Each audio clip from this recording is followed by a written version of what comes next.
Alors voilà, c'est tout simple. Tu te rappelles que Freud a fait admettre que le petit enfant avait une sexualité, et que la sexualité c'est compliqué. D'abord, dis-toi que contrairement à ce qu'on dit, la psychanalyse, ce n'est pas, mais alors pas du tout, la sexualité partout. Ça, c'est ce qui s'exprime dans les mythes, les contes, la sagesse orientale.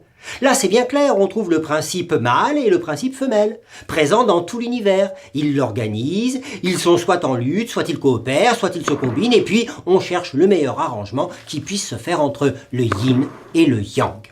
Bon, là je suis un peu rapide, mais voilà ce qu'on appelle le pansexualisme. Pan qui veut dire tout.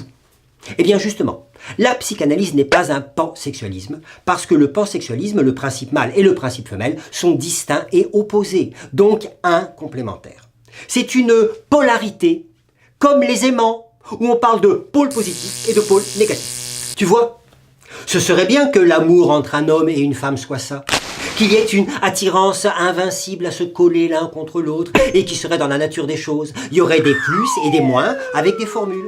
Ce serait encore mieux que les agences matrimoniales modernes où on entre son profil sur ordinateur. Il y a, et c'est plus joli, le mythe grec que Platon met dans la bouche d'Aristophane qui donne forme à cette rêverie de complémentarité. Chaque être humain serait issu d'un œuf initial où il était fondu avec sa moitié et à la naissance chacun se trouverait séparé de sa moitié qu'il aurait à chercher de par le monde. C'est vraiment trop injuste. Sauf que le mythe ne dit pas que ta moitié complémentaire est forcément d'un autre sexe que le tien. Ça fait une différence. C'est déjà plus compliqué que l'idée du mariage parfait des deux sexes, conçu comme symétrique et opposé. Alors ce qui est mis en question, c'est la complémentarité des deux sexes. Tu peux pas la nier, cette complémentarité des deux sexes, quand il s'agit de la reproduction biologique. On a élucubré énormément à ce propos. On en a même fait une loi naturelle, disant que c'était de cette façon-là, et pour cette fin-là, la reproduction, la procréation, que l'être humain avait à se rapporter sexuellement au corps d'un autre être humain.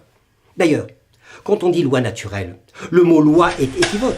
Ce n'est pas au sens des lois de l'électromagnétisme ou des lois du Parlement. C'est une loi au sens de ce que voudrait la nature, en tant que la nature serait une création divine.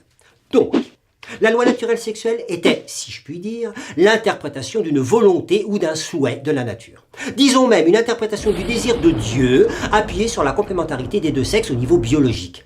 Alors tu dois bien reconnaître qu'aujourd'hui, cette interprétation n'est plus aussi probante que ce qu'elle a pu être depuis qu'elle a été perturbée par la science du vivant. Puisque de ce fait, la reproduction est devenue indépendante par rapport à l'acte sexuel. D'ailleurs, dans la reproduction, il n'est plus trop question de l'homme et de la femme, mais plutôt du spermatozoïde et de l'ovule. D'accord, tu vas me dire qu'il y a dans le corps de l'être humain une substance, une entité, un fonctionnement bizarre qui est logé dans le corps de l'homme comme dans celui de la femme, qui ne sert pas à la reproduction de l'espèce ni même à établir le rapport sexuel avec un autre corps, mais au contraire à établir un rapport spécial du corps avec lui-même. Le rapport spécial du corps avec lui-même, c'est ce qui s'appelle, au moins depuis Lacan, la jouissance.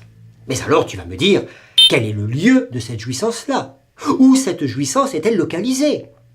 Eh bien, elle n'est pas localisée dans le corps de l'autre, elle est localisée dans le corps de l'un. Tu dois bien comprendre que la jouissance est un état de ton corps à toi. Et quelle est sa finalité? À quoi sert-elle?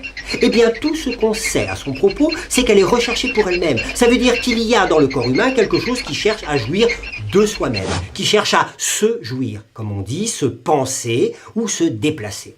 Il n'y a pas de relativisme. La jouissance est un absolu. Elle n'est pas relative puisqu'elle n'est pas pour autre chose qu'elle-même. Elle a sa finalité en elle-même. D'accord ?